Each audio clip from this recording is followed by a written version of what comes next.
hayang ngaji dobit pesantren kamu alimuin gitu, hayang nyaho dobit, hayang nyaho alif lam teh sabaraha hiji, da rupa-rupa alif lam teh da bahasa Arab mah beda jeung bahasa Sunda.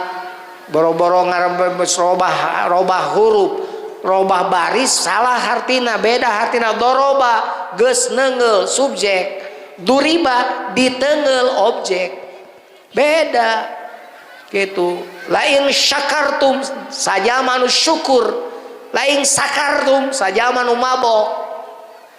Kata kade sing bener sing netes ustad ai maca Quran teh wa il ta'azzana rabbukum la il syakartum la zidannakum gitu ngomong teh ulah asal-asal lain sakartum la zidannakum la azi la il syakartum gitu.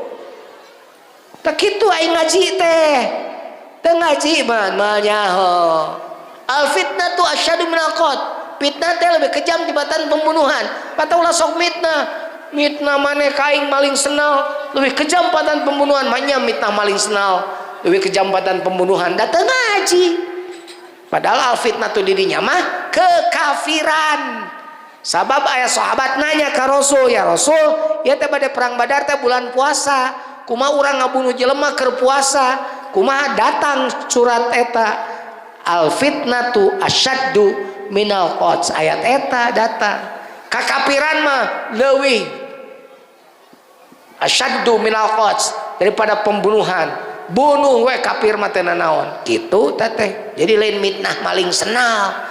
Teh teh meunang ngaji teh pamatak pasantrenkeun budak teh.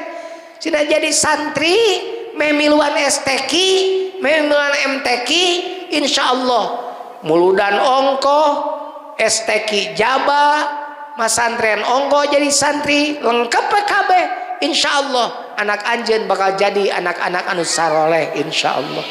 Mudah-mudahan cing sarolehah, bapak-bapak sing soleh, sing bisa nurunkeun anak-anak anu soleh solehah.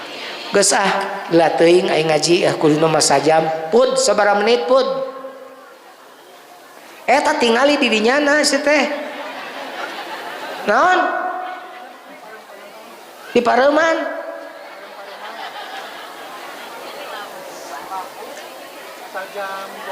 Sajam 20 menit. Aduh lila teuing aing kuduna sajam eureut.